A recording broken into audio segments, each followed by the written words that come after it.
Good evening. This is Ken Long from Tortoise Capital Management, December 19th, 2010, with a quick review of Friday's daily report to set us up for Monday.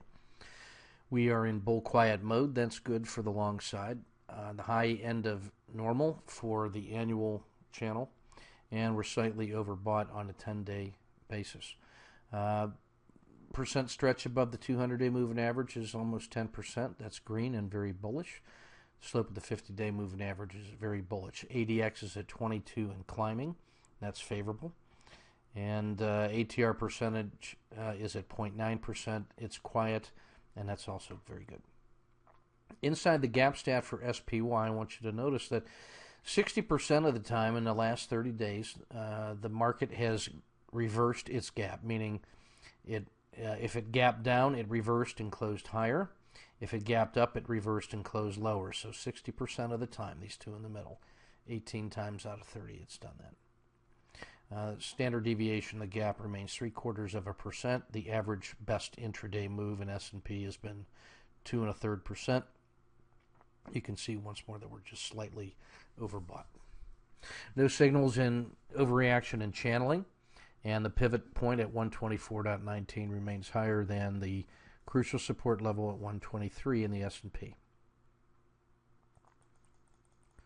You can see how the S&P's volatility has pulled down into the lowest end of quiet that it's been in the last 180 days. And you can see how ADX has been improving with red over green. That's good for the long side. The winners in the last 10 days have been the usual suspects: Microsoft, Kraft, Coke, Chevron, and Verizon. In the 10-day max pain, the tradable area for me, I'm noticing these financials, American Express and JP Morgan, old favorite McDonald's, Boeing, and Intel. We'll take a look at those charts shortly. Among the ETFs, the max pain candidates, gold miners, China, treasuries, Brazil, and U.S. real estate. 551W setups in a lot of the broad indexes, going from right to left: finance, energy, oil, gold, Latin America, emerging markets, Euro-Asia blend, and U.S. real estate. Favored trading symbols: Disney, Intel, and ExxonMobil. 551W setups in the U.S. large caps. In the triple screen, once again, American Express, Intel, and Silver Wheaton, all three very favored trading stocks for us. So I like those. I like the way that is setting up. On the daily tactical report, the percent winners from Friday: Intel, Boeing, DuPont, Alcoa, Coca-Cola, and Kraft. Losers: AXP and JP Morgan. I like that because they are both oversold, max pain conditions really, 10-day and 3-day, plus they were washed out on Friday. That's very favorable, getting rid of all the weak hands, and finance could be set up for a nice pop. On the positive side, I do like Alcoa. It moved well above its key price level of 14 and has little resistance overhead. In the ETF land, there was some sell-offs in the weekly winners in the internationals. Europe, Euro-Asia, Japan, and Asia less Japan had a fairly good week, but they pulled back some, I think, profit-taking going into the weekend. DBA, the Ags, did very well on Friday. Natural gas has been toying with our hearts. It is now well below 6 once more and dominating the max pain in the index land on both the 10-day and 3-day, and so that may be postured for another bounce once more. Tactical trading only in that one.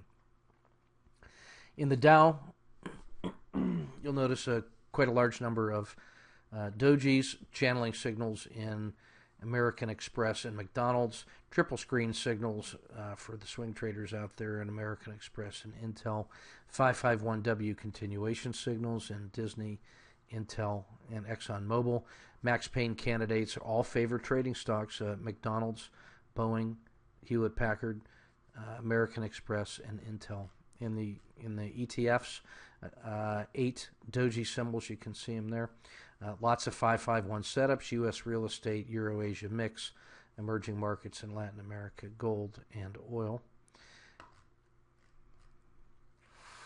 30-day regression line is still favorable. Price is above it. You can see that the slope trend has curled and is starting to move back up. There's still another one standard deviation move ahead of it, and it would still be normal, and that could take it another 5 to 6% higher. See, the stretch above the 200-day moving average is almost as good as it's been in the last 180 days. So the short term, it's starting to pull away from that average once more. You can see on the price chart how it's cleared above the 123 crucial support level and resistance level from the previous surge. I want to shift now to take a quick look at some charts of interest. This is American Express. You can see, I like this rising lows, a nice harsh pullback to 44, a 50% retracement at the key level of 44. It slowed down a little bit on Friday compared to 30's punishment, so it's now created a very tradable edge between 44 and 47. If you can manage 50 cents, there's a really favorable price. You can see that it's oversold on a 10-day basis. Boeing, you have to love this. Big sell, nice rebound, 5-day pullback, has found support around 64, put in a nice day on Friday around 65, and still has $2.50 to go to retest where the indexes are and the previous swing high at 67. So that if you can manage 50 cents, you have a 4 or 5 to 1 reward to risk ratio there as Boeing starts to turn it around. Bank of America, you got to love this double bottom. Nice. It has retested 12 3/4. On this little pullback wasn't much. It found support above the 50. If it can break out at 12.5, the next one is at 13.50. So that's 75 cents. If you can manage a dime or a quarter intraday, then there's a nice move available in Bank of America that's risk adjusted. Here's Taiwan. We talked about it being an anomaly in the weekend report. It is ignoring the rest of the trend of emerging markets in Asia less Japan and continuing to make new highs. It was one of the 2 new positions that we added in ETF2's mechanical model this weekend. So strength in Taiwan is the exception. Something good happening over there. In Brazil, I kind of like the looks of Brazil here. It's been finding support north of 74.5. And there's a $5 or $4 move from 75 to 79 available. If you can manage $1 intraday, it's been very, very liquid. It's one of the 5 most liquid and most volatile ETFs intraday. So that's definitely a trading candidate. Intel fired on a lot of different signals: triple screens and max pain, range compression, and so. This is a nice little pullback for 4 days in a row. It's held above 21.25. That looks like a natural support level. And so if you want to play for a retest at 22 and you can manage a dime intraday, that's going to set you up with a pretty nice move if we see a bump in technology. You can see this move in technology reflected in Intel turning up here with the 50 just crossing over the 200. Looks very, very favorable. You can see that it was a channeling symbol as well. IWM, the U.S., the Russell 2000, the small caps, making new highs. If it can break through 78, there's nothing going to hold it back. It's had a really long and strong move. It's been the best of all the large indexes. I am automatically adding to strength on that one. IWO is the growth component. If anything, it's even a little better than IWM. So whichever one of those you like, you can play that. You can play UWM as a two times leveraged ETF for the small caps. JP Morgan, love it. Nice channeling kind of a stock here. It's pulled back for 4 days. One more day down would be a 5-day down, but you can see that there's a nice tradable move right here if it can hold, especially above 39. The ideal scenario would be a gap down sell-off and then a reversal intraday.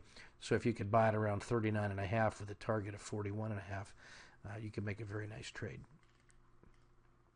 Oil has been consolidating at this 38 level. A break north of 38 has got to be very favorable. It could get through 38.5 pretty easily, and if it does there, then 39 is the next step.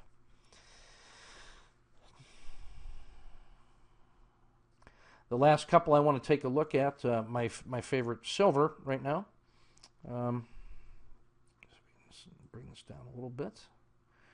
Here's a quick look at silver and the very tight channel that's been the 1% and 2% bands in here. It's found support above 28. It can get through 29. If it does, it'll get to 30 pretty quickly.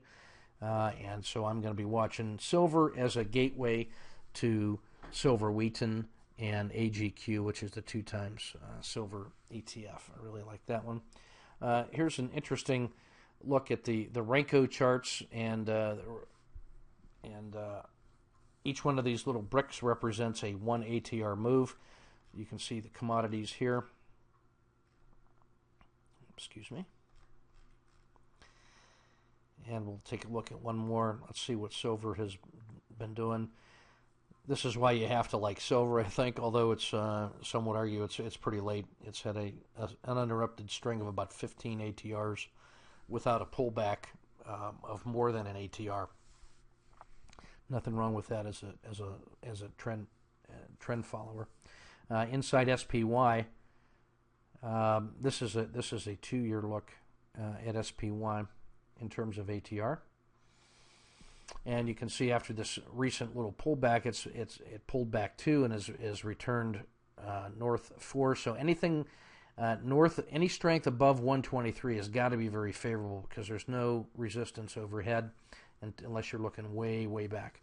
So everything looks favorable on the long side. That's oriented on the U.S. and with the small caps, although I'm prepared to pile on the financials if we see any rebound in that oversold sector. That's all tonight for Ken Long and Tortoise Capital Management's daily market trading plan. See you on the high ground.